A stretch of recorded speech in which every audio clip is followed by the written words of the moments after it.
Hello, and welcome to AWCI's webinar. My name is Tao Nguyen, AWCI's Education Program Manager, and today's webinar is Reaching the Mile Markers on Your D&I Roadmap. Before we start, a few housekeeping items. One, all attendees should be on mute. And two, should you have a question during the broadcast, please submit it using the question box in your GoToWebinar dashboard. We'll have a short Q&A session at the end. At this time, I would like to introduce our presenter, Travis Johnson. Travis has been working in the human resource field for 15 years, working for companies varying in sizes and industries. His passion for HR led him to start his own consulting company, which focuses on training and development, organizational development, employee relations, and diversity and inclusion. Welcome, Travis. Sorry to cut you off there. No worries. Thank you so much for that introduction. I appreciate it. Good afternoon, everyone. I want to thank you for attending my session, Reaching the Mile Markers on Your D&I Roadmap. My goal from this session is to give you some insight into the wonderful world of diversity and inclusion and give you some pointers to help you keep you from becoming stagnant on your journey. Before we go any further, I do want to let you know that this session is meant to be an interactive education session. Meaning we are here to learn from each other while maybe putting out information. There could be people in this room or in this session who can help enrich that information. So by all means, I encourage you to participate. Use the chat and they'll let me know what is going on. All right, so a little bit about me. Like it was mentioned, I've been in human resources for over 15 years. I've worked for organizations varying in size from 20 team members to 200,000 across multiple industries, from advertising to manufacturing to construction, pretty much a wide variety of gamuts. A lot of labor-intensive companies such as construction. And during my tenure in HR, I've gotten to touch on pretty much everything in HR. So I've been super lucky not to be siloed to just like payroll or compensation. I've even got to work with safety and compliance. Besides HR, I've been in the Army Reserves for over 21 years, where I have served as a petroleum supply instructor. I've been an equal opportunity liaison, and I'm currently serving as a first sergeant over the first unit that I was ever in when I first joined the Army. So it's been kind of great to circle back with those soldiers and help train and develop them and be the health and welfare for them. Something you should know about me, like I said earlier, this is an interactive session, so by all means, please feel free to reach out, ask questions. I'm sort of like Tinkerbell from Peter Pan. I thrive on participation and I thrive on attention, essentially. So again, I encourage you to participate. I know D&I is a very finicky and confusing scope of HR, so I'm here to help you and help you on your journey. So by all means, again, participate as much as possible. So we're gonna do a little poll here. It's gonna be kind of where we're at. So we're gonna throw a poll up there, but some of the questions I wanna ask you. The first one is, what does DE&I stand for? Let's go ahead and ask those. The first one to choose from is diversity, equality, and inclusion. Second one is diversity, equity, and incorporation. And the third one is diversity, equity, and inclusion. The results are in. 56% of people said diversity, equity, and inclusion. You are correct. A lot of the times people get confused with thinking it's equality, but it is equity. All right, so the next question. Who is the ultimate driving force behind D&I, behind a D&I program or initiatives? Who is the ultimate driving force behind a D&I program or initiatives? Is it the CEO/president/owner? Is it everybody, or is it the first line supervision? All right, 88% said everybody. That's good to hear. 0% for first line supervision, 13% for CEO and owner. That's great. We'll talk a little bit more about this here after a while. So question 3, how long has D&I been around? How long has D&I been around? First one, 1980s, 1960s, or 2010s? 1980s, 1960s, or 2010s? Drum roll. Woo! Ooh, okay, okay.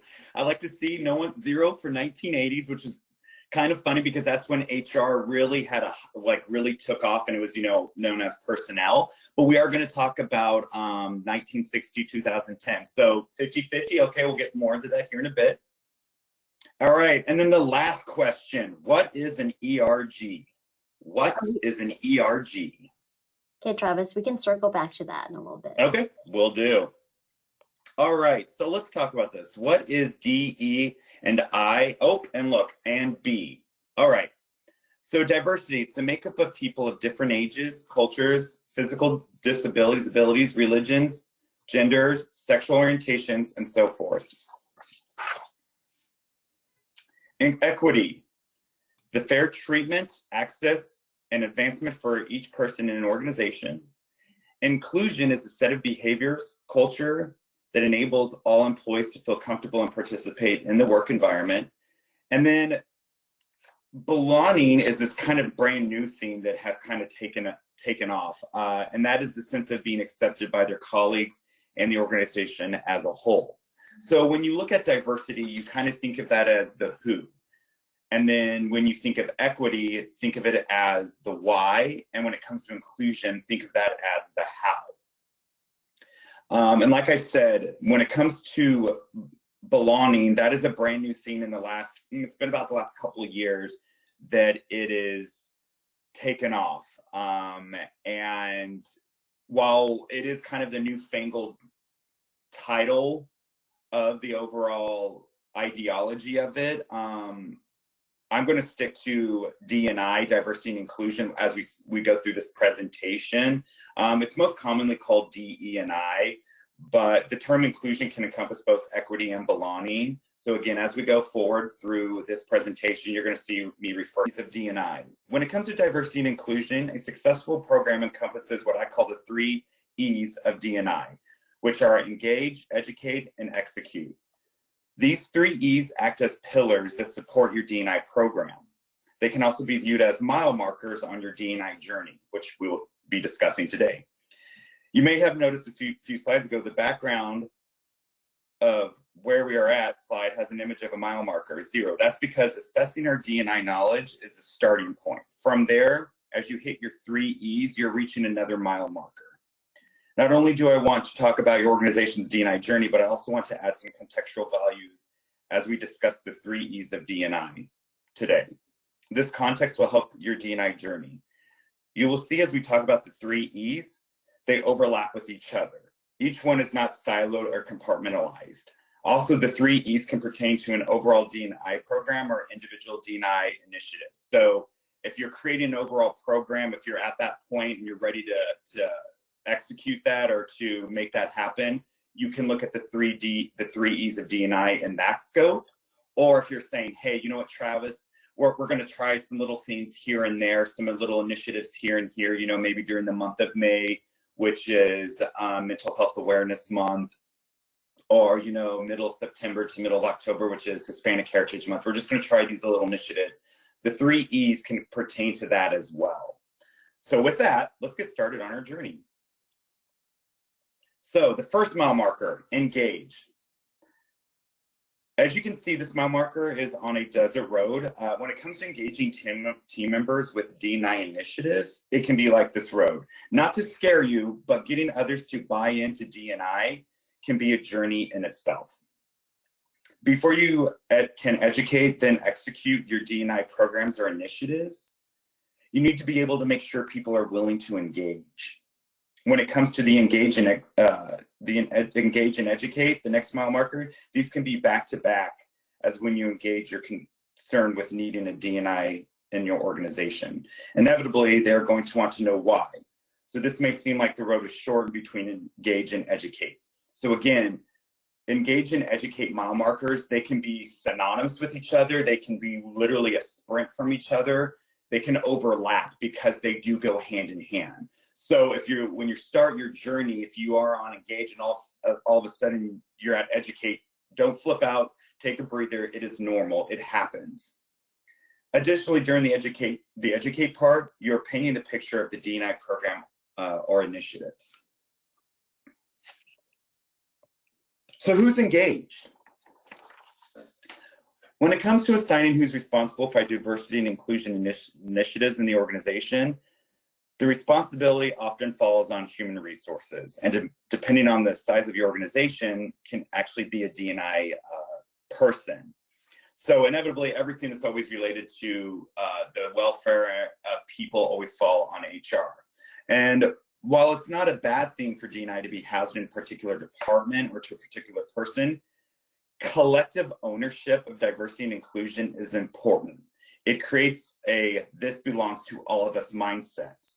So when we said earlier, who does it belong to? And everyone said everybody, you were correct. It is a collective ideology and a collective task. While one person might be the coordinator of it, or the wrangler of it, or the overseer of it, everyone is responsible for it. This is crucial because inevitably when we assign a responsibility to someone, often there's a mindset from others, that's not my job description. Or as we say in the Army, that's not my lane. And we've all heard that right before. I've heard it in my 15 years of HR, I've heard that so many times, it's mind numbing. Well, that's not my job description. Well, it kind of is. If you're there to support the core values and the ideologies of the company or the mission statement, then you are there to support the D&I initiatives. That's also why it's great to always put in there "and all other duties assigned on a job description." This type of mindset will cause a D&I program or initiatives to fall flat when we have that, this is not my job description. Again, it is everyone's responsibility. Of course, in order to make D&I initiatives successful in an organization, what or who needs to be the ultimate driving force? So again, we all said it's the everybody, correct? Everyone is involved in it, but if the CEO or president is not supporting the diversity and inclusion initiatives in your organization, it will not be successful. So going back to that question, yeah, everybody is involved, but the top down needs to have a huge part in it and a huge stake in it. Because if employees don't see your CEO or your president or owner or whoever's, the quote unquote top dog, they're not going to have the want or the desire to get behind it. Now, keep in mind, as I mentioned a minute ago, collective ownership is important.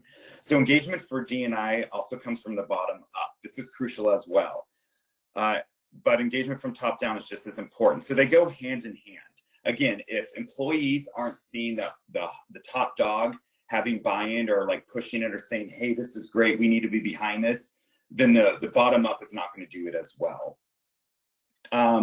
A perfect example of this is I was working with an organization who had a Yammer channel. If you're not familiar with Yammer, it is a product of Microsoft Office, which is kind of like their intranet, like social media, and you can create channels in there, all that sort of stuff. So they had a D&I channel, and an employee went on there and posted something regarding, I believe it was just like the proper use of pronouns, and when it comes to transgender individuals, all that sort of stuff. It was not a "here's my opinion."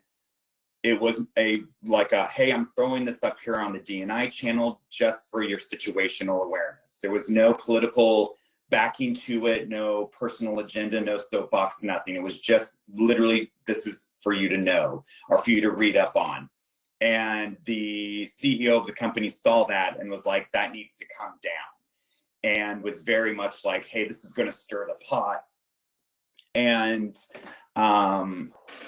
the HR director and myself were kind of like, hey, while we understand your reasoning behind that, it's important that we leave this up because, I had a conversation with the CEO not too long before that saying, I would like, I know it comes from the top down, but I would love for it to come from the bottom up. So here we were given the options for it to come from the bottom up, and then all of a sudden we're stifling it. And I told him, I go, if you have us take that down, you're literally going against the own words that you spoke to me not too long ago.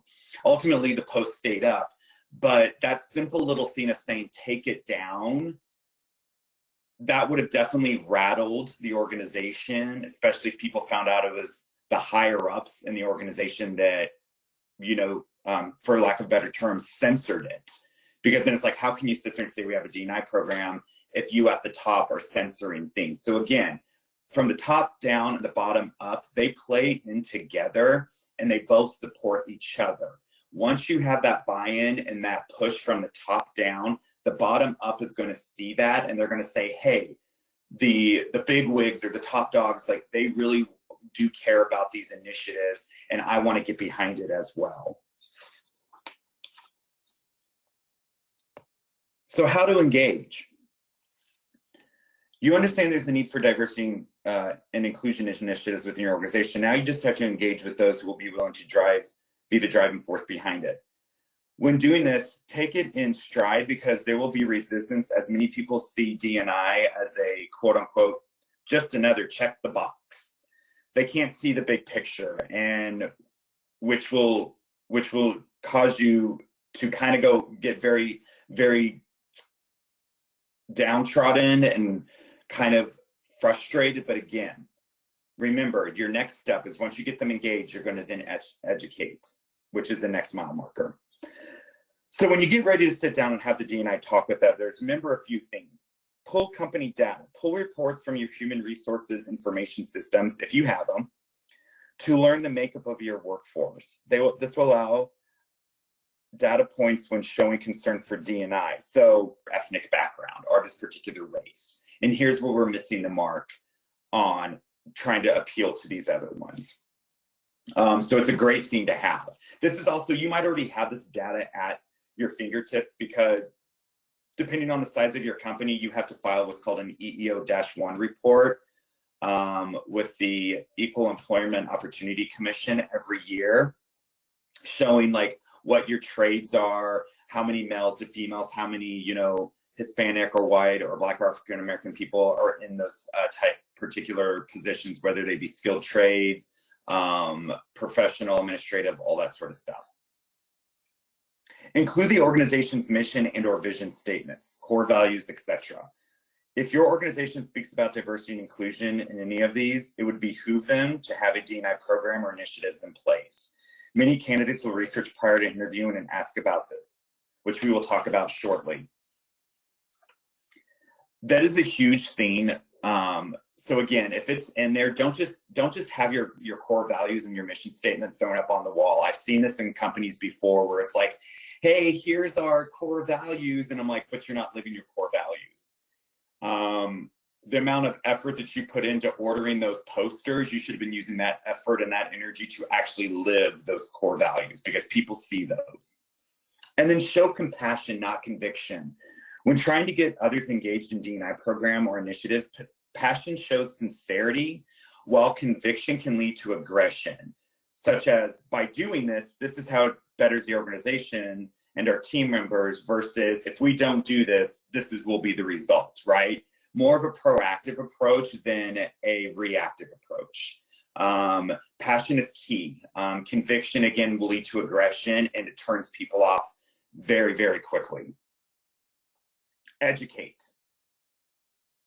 This pillar of the 3 E's is a little easier as now you have the buy-in. However, getting people or your team members to understand the diversity inclusion program or initiatives can be frustrating. Much like a young child that consistently asks why, employees can be no different when it comes to diversity and inclusion. And we all have all of you out there might have children, and you've probably asked them to do something. They'll be like, why? Because I said so. Why? It's kind of the same thing when it comes to D&I, well, HR in general, but D&I especially, because people, they see it as, again, just another check the box, and they don't see the real true value behind it. So they're going to constantly be asking and picking away to find out, is this really necessary, or is this just so we can look good for some big organization that's, ran by the government? How many of you have done work for the federal government out there? Does the name OFCCP sound familiar? Those of you who are not familiar, the OFCCP stands for the Office of Federal Contract Compliance Program, which is responsible for ensuring that employers doing business with the federal government comply with the laws and regulations requiring non-discrimination. So when working with agencies like the OFCCP, employers have to answer a series of questions and provide information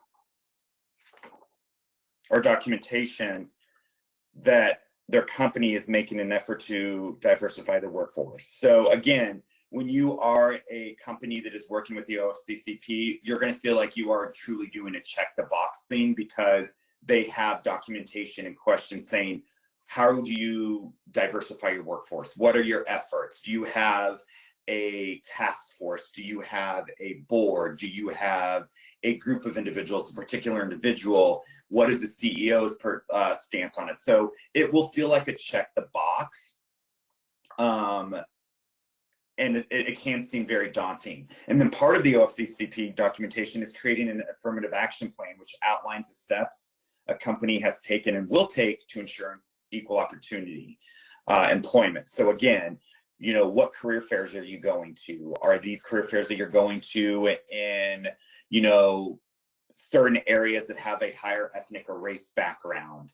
What colleges are you looking at? Are you looking at colleges that are predominantly in an area that is known for having more white individuals than Black or African American? So there's a lot to that type of stuff. And D&I, again, is not a check the box. It is different from that. And like I was telling you before, an EEO-1 component report, that is a mandatory annual data collection that requires all private sector employers with 100 or more employees and federal contractors with 50 or more employees meeting certain criteria, which is broken down by, you know, race, ethnicity, all that sort of stuff. And it comes from the EEOC, again, the Equal Employment Opportunity Commission, which handles reports and claims of discrimination in the workplace. You might have heard of the EEOC before, and hopefully you only heard of it through it being talked about in other organizations, or, you know, in a more positive way. And what I mean by that is hopefully you haven't heard of it in a negative way, being that someone filed an EO claim against you saying that they felt that they were discriminated against based on race, color, religion, age, sexual orientation, all that sort of stuff. Whenever people do file those, it usually goes through the EO, which is the federal one, and everyone often defaults to that rather than their state office or their state department or organization, because they just know the word EO. They just know that term, so they always go to the federal level. And again, I mean, who loves dealing with government agencies in general, right? It's because of reporting guidelines and so forth that it causes things like diversity and inclusion to be just another check the box, but it's not that, okay? It's an ideology, a recruiting and retention tool, and so much more. So why D&I? How many of you didn't know that diversity and inclusion was around before the last 4 or 5 years? So we asked that question, right? And people said 50-50 on 1960s and 2010s. Well, even though social movements such as Black Lives Matter and the hashtag #MeToo made D&I more prevalent, the concept of diversity and inclusion in the workplace is one that dates back almost 6 decades, where it was predominantly focused on employment. However, in the last decade, it was really taken flight, especially amongst millennials and Generation Z. So why is there such a support from these generations? Could anyone say it? Does anyone want to try to throw anything in the chat on why these Generation Z and millennials are so behind this movement? Someone said it's fair and it's the right thing to do. They do not see color as one of the statements there. I like those. I like those. There's really no right or wrong answer, honestly, to this one, but I will say this. Part of the reason why millennial generation and all of Gen Z grew up on the everyone gets a participation trophy. So they have a strong connection for including everyone and making sure that the playing field is equal. Now, I know that, you know, sometimes frustrates and annoys other generations where they're like, well, I know I grew up in a time of a no participation trophy. And you're right, you know, there is those benefits of, like, you know, those who do the best will be recognized and stuff like that. But it's because that these other generations in the participation trophy, it created a collective belonging. They don't believe equal opportunity is just siloed to employment. They believe it is part of a culture and society. Who's heard of the term social justice? If you want to put in a chat, yes, I've heard of it, thumbs up, whatever. Who's heard of the term social justice? Going back to the point before that you made, Donna, research has shown that more diverse groups come up with better and more creative ideas and designs because they have a diverse background. Yep, exactly. Have you gotten anyone responding on social justice? Not yet, but I've heard of it, and so has John and Anne Marie. Okay, so social justice is a term that is often used in society. Not only do people have fair and equitable resources and opportunities outside of work, but at work as well. So with all that information, why is D&I important in the workforce? Let's talk about 3 good reasons diversity and inclusion is important.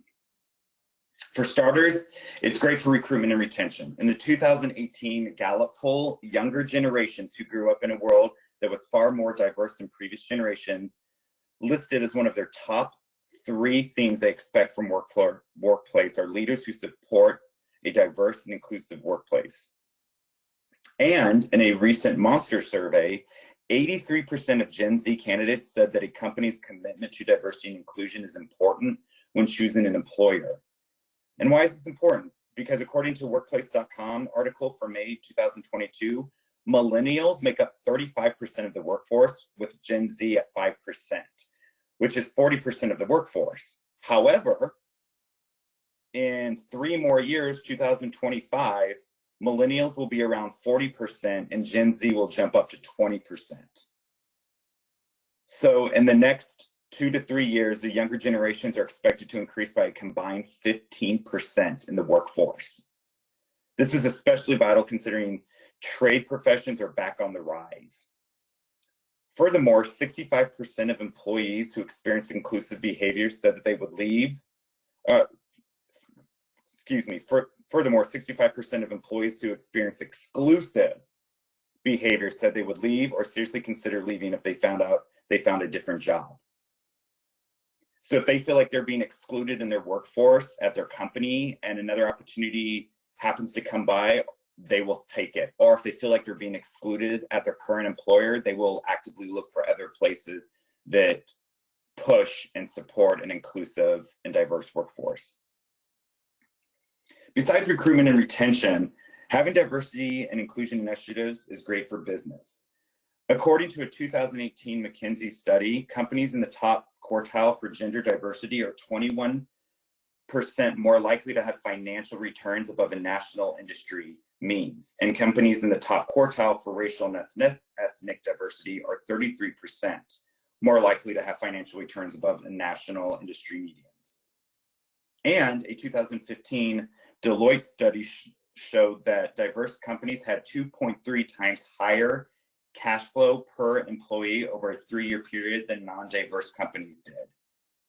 I don't know about you, but that's music to my ears. And who doesn't want their company to thrive, right? We want it to. And obviously, I know I threw a bunch of statistics at you just now, but the proof is in the pudding. The numbers support that. A D&I initiative or a program in a company helps drive business. And that is what people are looking for when they look for employers. And of course, one of the biggest reasons for D&I initiatives is safety.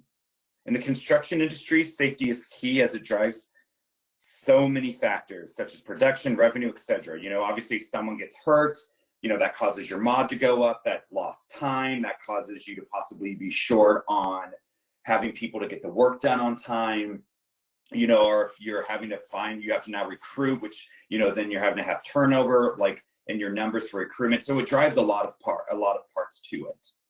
And according to the Center for Construction Research and Training, it is estimated the total cost of fatality and non-fatal injuries in the construction industry is $13 billion annually. $13 billion. And the injuries are not just from normal negligence. Workers who have not been integrated into a workplace culture or who perceive themselves as outsiders being excluded are more likely to have accidents because of increased psychological and emotional stress of being excluded. that's some food for thought right there, because if someone is feeling excluded or they don't feel like they're part of an organization or a team, they're not going to be as self-aware or cognizant of what's going on around them, and it's going to cause them to have accidents. It's kind of like the mentality of, think of the idea or the example of, hey, I just got in my car and I was driving and I zoned out, and the next thing I know, I was at home. Things like that, where they're so focused on something else in their mind that they're not even paying attention to what's going on. So it is very, very, very crucial that we try to push these D&I initiatives and programs, because it's great for recruitment and retention. It drives your revenue and profit, and it reduces safety overall. So how do we educate? One of the best ways to educate your team members is through statistics. Just like the stats I mentioned on the last slide, numbers speak volumes, and when it comes to operational mindsets, it works the best. Some D&I initiatives might require numerous percents or pie charts, while others might not. I think about it back in October during Construction Inclusion Week. I was doing a presentation with a company, and it was part of, and in the presentation, I had a lot of stats and a lot of like bottom dollar numbers. It was a lot. I knew throwing that much amount of numbers at someone was a lot. I was very much well aware of it. More so than what you just were given, but I also knew that company that I was doing this presentation for was an ESOP. So they were employee stock option. And so basically I knew where it's like, hey, you need to get behind this D&I program, because if you don't, this is what it's costing your company by not supporting one, which in turn is going to be less money in your pocket when you retire. So again, using numbers to support your cause is always, always a big thing, especially when it's an operational mindset or the bottom dollar, because people are gonna be like, whoa, how do we save that money? How do we keep that money from being hemorrhaged out? Show support for the diversity and inclusion programs and initiatives. If the approach has any hint of a check the box to it, people are going to latch onto it, and there will be no momentum behind it. Likewise, don't get caught up in all the political correctness of it. Stay true to the reason for D&I. I was defining DE, DEI, and B earlier. The topic has transformed so many times, and it will probably continue to transform. Stay true to the intent. Again, D&I has been around since the 1960s. It started off as part of Title VII of the Civil Rights Act of 1964. And then it has continued on through the years, and then it slowly transformed into equal opportunity.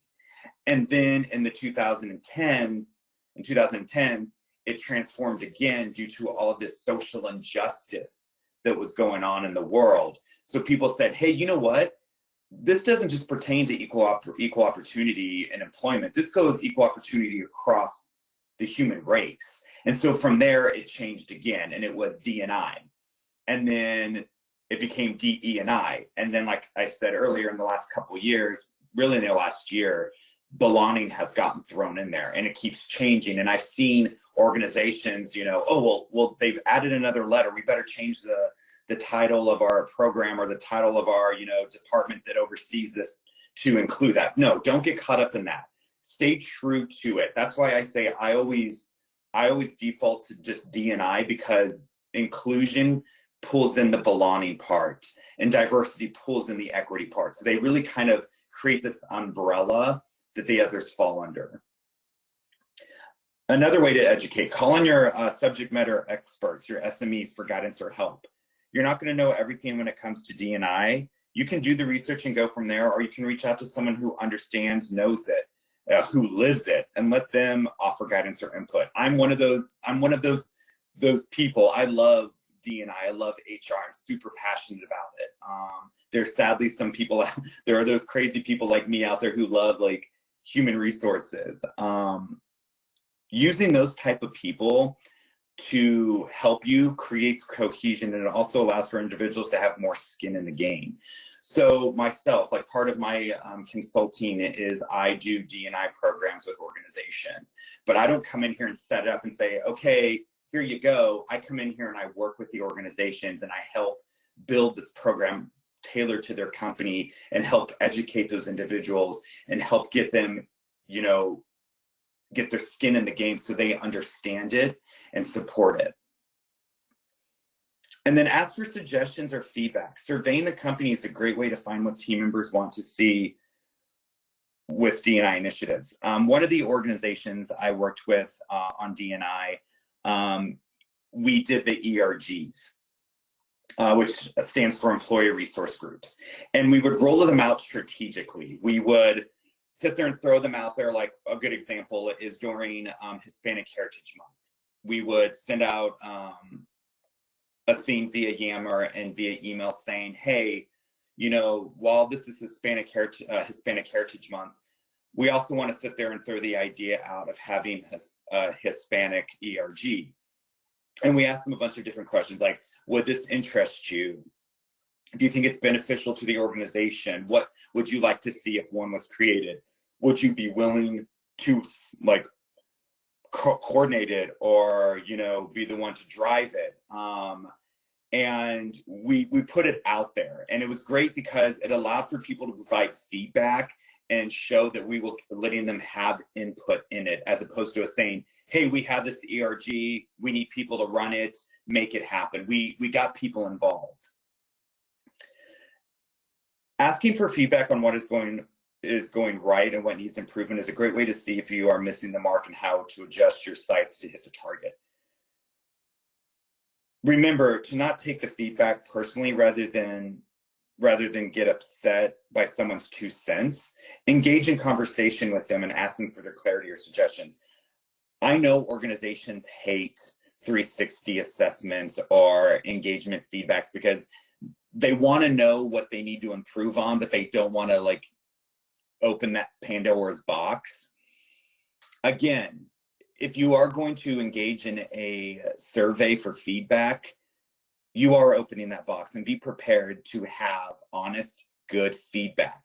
But not just that, make sure you're doing something with that feedback. Not just, okay, we heard you and you throw it to the side. Make sure you're doing feedback and, you know, even throwing it out there and said, hey, this is what someone says. Here's what we're doing to act on it. Another example that kind of reminds me of this, when I was talking to you about the ERGs and getting information and feedback on it, someone originally sat there and their feedback said, like, I don't think an ERG is good for the company because I think it's going to cause people to jump over middle management or just management in general and go to these ERGs for grievances or, you know, support or whatever. And we were like, whoa. So I reached out to that individual and I said, hey, educate me on this, because the person honestly didn't know what an ERG was. Even though I thought we had explained it kind of well in our initial poll. So I had to take a step further and say, well, why don't you think that we should have an ERG? Oh, because it's going to, you know, he kind of repeated himself. It's going to step over managers. No, that's not what an ERG is meant for. And we'll get into ERGs here in a minute, but that's not what it was. But I went that extra step and I said, hey, explain to me why you have a resistance to it so I can understand. Or, you know, maybe I need to like go back out there and say, hey, just for clarity, and so people aren't confused, here's what ERGs and here's what they stand for. All right. So we've done the engage. We've done the educate. Now we're at mile marker 3, execute. So cue the dramatic sound effect. Dun, dun, dun. We're there. This mile marker is important, obviously, but if you haven't hit the other 2 mile markers or the other pillars of the 3 E's, trying to execute a D&I program is going to feel like you're on a steep hill. Execute is where the rubber meets the road. The other 2 mile markers get you warmed up, but if you don't got support behind it, now is the time it's going to make it happen. So what does D&I look like? Diversity and inclusion initiatives can take many shapes and forms, but some of the most common are external partnerships. Utilizing organizations within the industry are great resources. Oftentimes, they can help you network with other businesses similar to you. Hint, hint, we're attending a webinar by a partner, AWCI. Great, they are awesome. Great partner. ERGs, employee resource groups. They are another great one. ERGs are voluntary, employee-led groups whose aim to foster a diverse, inclusive workplace aligned with the organization they serve. The groups exist to provide support and help in personal or career development and to create a safe space where employees can bring their whole selves to the table. Something to remember with ERGs, though, they are not meant to replace their circumventive management like I was talking about before. Team members should always use their management when they have concerns regarding performance or behaviors. ERGs are great for employees of specific groups or protected classes to help each other be successful within their industry. So I was talking to you about that individual that I reached out to regarding his concern for having an ERG. So we were talking, and through our conversation, he was like, hey, I'm an Air Force veteran. And I'm like, whoa, cool, I'm in the military. So we kind of, struck up a conversation on that. And I'm like, this right here, this conversation we're having, this is what an ERG is meant for. This is to say, hey, here's what you did in the Air Force active duty. Here's what you did in the Air Force. How can you pull that over into the civilian world and help yourself be successful as well? And how can you in turn help others who might be vets of the military be successful as well? Me as a first sergeant, I try to use what I have learned in the Army in my last 21 years, especially in the last 2.5 years as a first sergeant. I've used that in my civilian sector because I know that there are certain things that the Army does well that maybe I can apply to an organization to help them be even better than what they are. D&I also looks like diversity recruiting, utilizing local career fairs or schools where diverse groups of people are prevalent is a great way to diversify your workforce. An organization that I was working with, we ended up going to a career fair that was in the more inner city of Kansas City, which was great because we were able to, meet face to face with a lot of the unions that support the organization. But it was also able, because of the area and the socioeconomic area that it was able to help us with more diverse recruiting. So look past just, if you only are doing colleges, okay, you're doing certain colleges. What type of colleges could you go to as well that might offer diverse recruiting? You might have to travel a little. Hey, we're on a D&I journey right now, right? That's part of it. You might actually have to physically drive somewhere else, go a little further out of the way to find that diversity recruiting. Another great D&I initiative is celebrating monthly or specific holidays, events, etc. Month-long events such as Black History Month, Women's History Month, Pride Month, Hispanic Heritage Month are great because they give you a month to provide information or exposure to team members. Has anyone ever done this? In the chat, has anyone ever done this? Yay, nay, thumbs up? Some organizations have not. So. Okay, no worries. No worries at all. It's something sometimes we don't think about, but it's a great way. I will tell you right now, there can be a lot. There can be a lot to it. It can be overwhelming, but it's a great way to sit there and say, hey, during Hispanic Heritage Month, and I know I keep using that one, but each week we're going to send out an email to our employees that highlights, figures in the Hispanic community that have made significant contribution to law, to science, to the construction world, things like that. It's a great way to throw that tool out there. I especially like that type of example because sometimes people will just throw stats out there, and sometimes stats get overbearing. And I know especially people get frustrated and annoyed with HR because they feel like sometimes HR uses stats and all that to overbear them. So taking another approach, saying, hey, we're in the construction industry. Here's people from who are Black or African American who have made huge contributions to the construction world. Here's what they did. These people, this person who was an astronaut and flew, to the moon. Hey, they are of this race or this ethnicity. It's a great way to do that. The list is endless, but make sure when you roll out such initiatives, like with anything, you have it planned out as much as possible. If you half-ass it, are you put very little emphasis on one initiative, but a lot of emphasis on another. It can be ill received and look as though you don't care about all the certain initiatives and you only care about certain ones. So how do you execute? When it comes to executing a diversity and inclusion program, there is no right or wrong method or plan. It's tailored to the organization, what works best for your organization.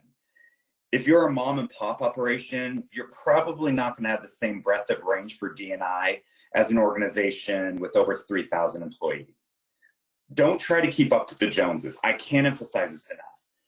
We want to do what everyone else is doing. We want to be on that because it makes us look good. But as long as you're making an effort and you're putting momentum behind that effort, that's what matters.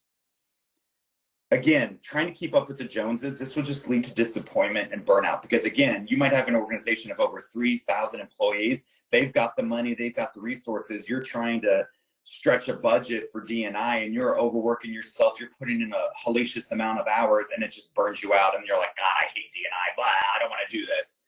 Again, do what's best for your organization. Once you understand what you, your leadership, and team members are wanting from the D&I initiatives, draw out a plan or program that highlights these.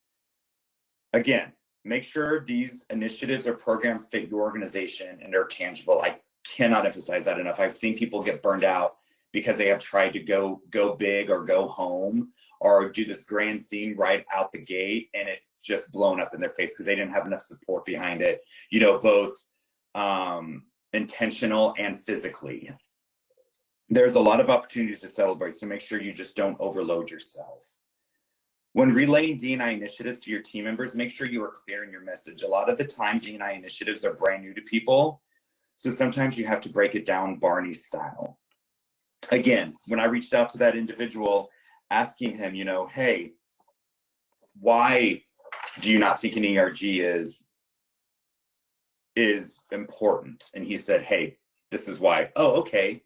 I understand your thought process, but here's kind of the over ideology in ERG. Oh, I never thought of that. Make sure you understand it and it's clear as crystal clear in HD as much as possible. And again, if you're asking and getting that feedback and people are saying like, hey, I don't understand, or you have conversations with people, it's okay to take it a step further and say, hey, just to add some clarity to a message that was put out before, this is what we meant. Because again, it's still a learning curve. If creating ERGs, be thorough in the structure and what is expected. Now, many organizations will create rules or bylaws for ERGs, which will outline such things as commitment or serving time, how often to hold meetings, and so forth. While creating such rules or bylaws is tedious, it is beneficial to help reduce conflict. Remember, ERGs are to be self-governing. They are not intended to be ran by a person in a leadership position. Now, it is awesome if you do have someone in a leadership position who does pick up the torch because they're super passionate about that, right? So if I'm an HR manager and I say, I want to lead up the vet ERG because, hey, I'm a vet, I have a strong passion for it, that's awesome, that's great. But that shouldn't be the only default. And again, setting up such laws and rules are very tedious, but it's because, again, they are self-governing. And the goal is to sit there and almost create a plug and play type of structure to where anyone can pop in, run that ERG as the chair or the coordinator for like a year or 2 years, and then the next person comes in and they run. If you're interested in ERGs and you're like, hey, I want to create these bylaws and rules and such, but it's too tedious and time consuming, hey, reach out to me and I'll be happy to help.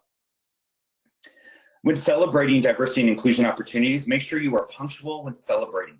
And what I mean by this is don't celebrate after the fact unless it's absolutely needed. So if you have a message that you're sending out to team members for something like, let's just say Juneteenth, make sure the information is going out on Juneteenth, not June 20th. Now, let's say Juneteenth falls on a Saturday, right? When you send the message out, do you think you should send it out the day before or the day after? Anyone want to take a stab at that?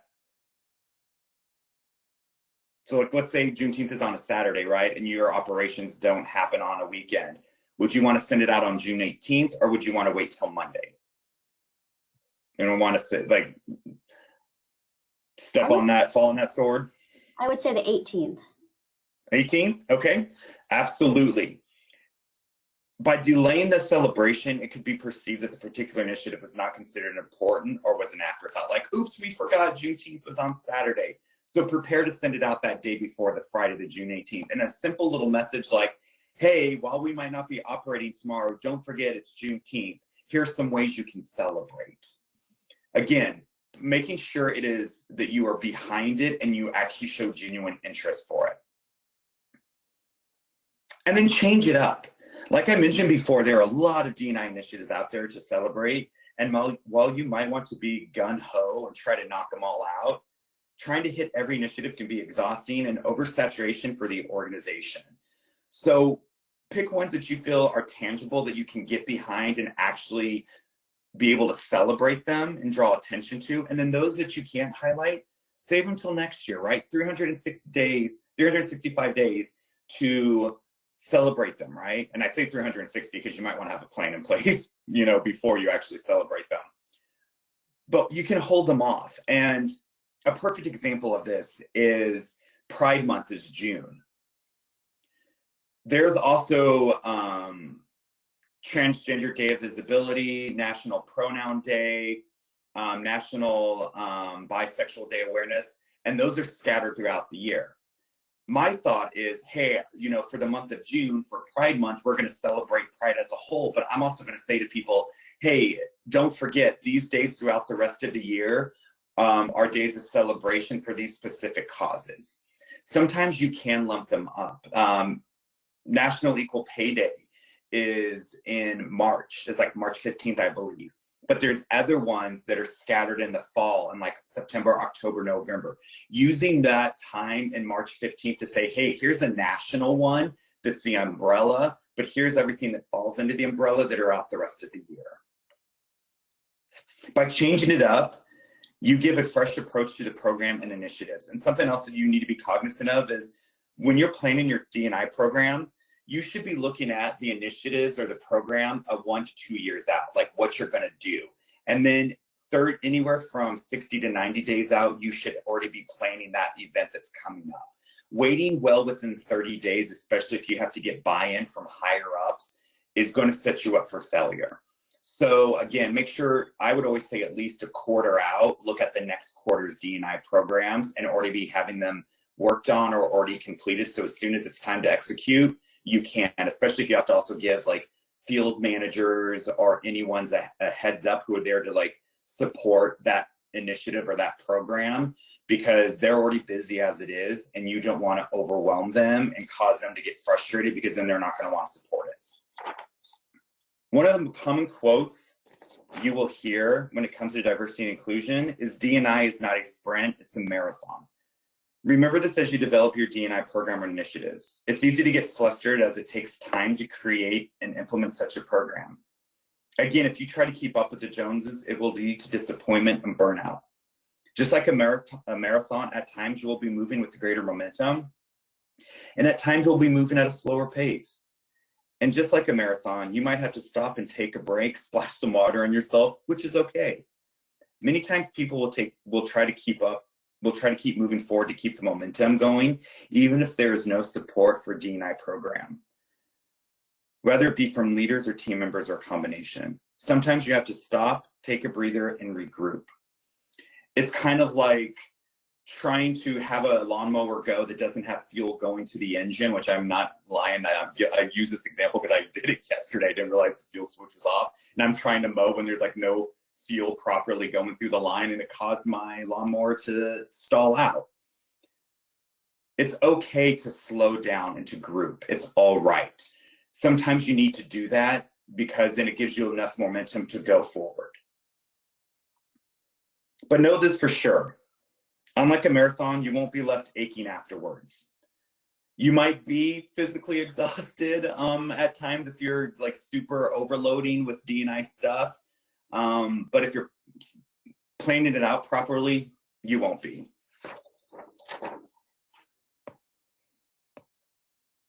I know we've discussed a lot today when it comes to diversity and inclusion. So with that, are there any questions for me? Yes, Travis. So someone says like the organization is super small. Like 10 to 12 people, how can they implement an ERG? Yeah, so I definitely first off start with surveying your organization and find what type of ERG they're looking at, and see if there is an interest. Because if you just try to do it naturally and say, "Hey, we have this ERG," you could honestly you could even say, "Hey, we have this ERG. Would anyone be interested?" I think that's a great method. And then once you've kind of structured it on how you want it to be, getting people's input from it and they're wanting to do it and then rolling it out. By all means, I'll be sharing my information here in a bit.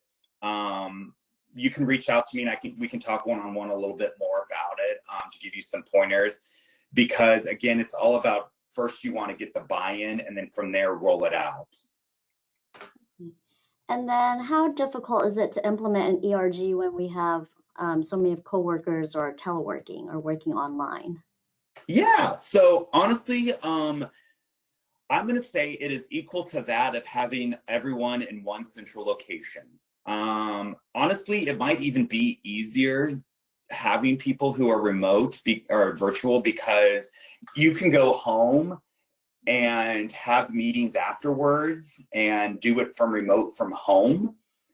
Is a great thing, because some people, oh, we have this meeting at 6 o'clock for this ERG, but I got to go pick my kids up from soccer practice and stuff like that. I can't stay. So getting online afterwards, I feel like it's just the same. It's just getting everyone together is probably the biggest hindrance, is because if people aren't invested in that ERG as much as they should be or want to be, they're not gonna be behind it. They're gonna blow it off. So really getting that rallying behind is what makes it essential.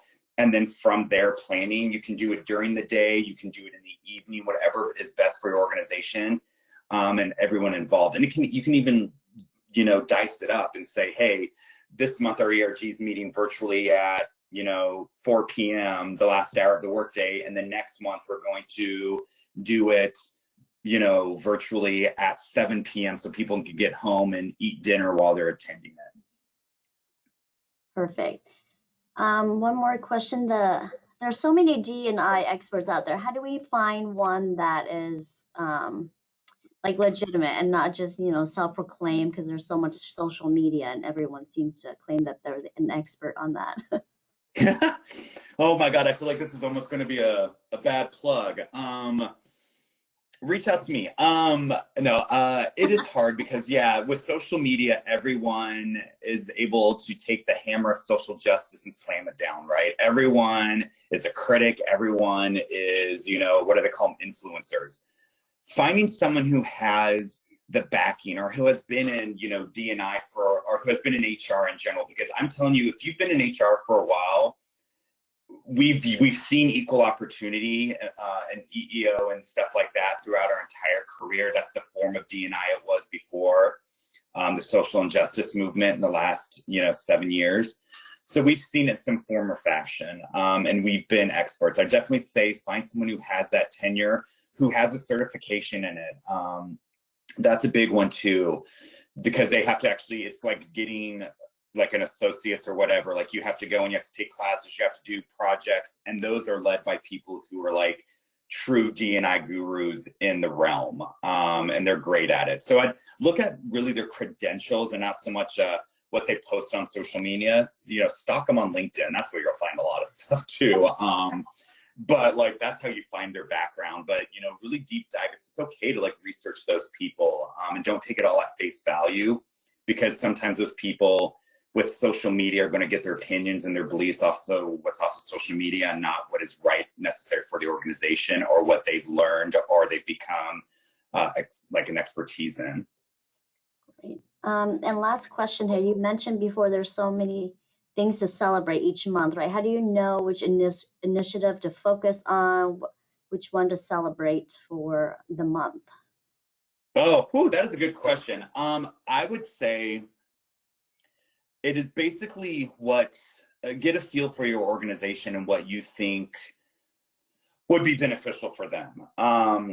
And like I said before, even just pushing it, not even not even really like just saying, hey, this is what we're going to do. See, kind of get a warm and fuzzy. If it doesn't work well, hey, the next year you focus on something else. And like I said before, when I was going through my calendar and loading up all of my, reminders for like what's this month, what's next month, D&I initiatives, I was like, good God, I'm having to flag something like every other day. There's a lot. And so then that's when I said, you know what, Travis, like the Pride Month, for example, I'm going to use Pride Month to focus strictly on the LGBTQ plus community. And then during that, I'm also going to use that time to highlight the other days that are in the year that support such a cause. Or a good example is I'm going to use Black History Month.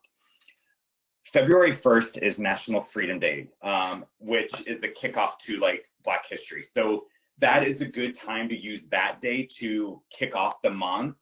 And then like each week, on the same day each week, you send out some sort of D&I theme regarding Black History Month, like, the stats or like historical figures and stuff like that. So it's just aligning them to where it's not oversaturation. December is a perfect good month. There's three D&I initiatives like when the first 10 days, and then there's really nothing the rest of the month. And one thing I always caution organizations, it's like if you send out a email or something or a post or an announcement or whatever to your company, to your employees saying Merry Christmas in December, I was like, you better be following that up with something over Kwanzaa, Hanukkah, whatever. I was like, because you just highlighted one holiday, now you need to hit the other holidays. So that's why it's great to say happy holidays. And in that announcement, talk about all the holidays that occur in that month. Perfect. So thank you so much. So on behalf of AWCI, thank you, Travis, for that informative presentation. Thank you for having me. I appreciate it. Like I said earlier, I'll plug myself. If you kind of want to reach out to me, if you need help with your D&I, there's my email, my phone number. Check out my website. I'm here to help you. I will tell you this right now. D&I is a huge thing, and we've been seeing it a lot the last couple months across the industry, where with the economy kind of going down or recessing back, a lot of companies are having to pull back like their budgets for full-time employees. And sadly, one of the positions that is getting hit hard is D&I. So I implore you, this is a better time than ever to use a consultant or someone to come in and help create a foundation, lay a foundation if you can't afford to have someone on permanently, because by all means, I don't want to see your D&I efforts or your programs or initiatives fall by the wayside. Because again, like I said earlier, it's a great retention tool. A lot of people, when you're recruiting, are looking for D&I concepts and what you have to offer. So I don't want to see your companies suffer because the economy is, hitting a lull and you've got to make budget cuts. So, but I appreciate everyone for logging on and hearing me rant about D&I. Again, I'm passionate about it, and I thank you for your time. Thank you so much. Thank you, attendees, for attending this webinar. We'll see you next time. Bye, everyone. Bye.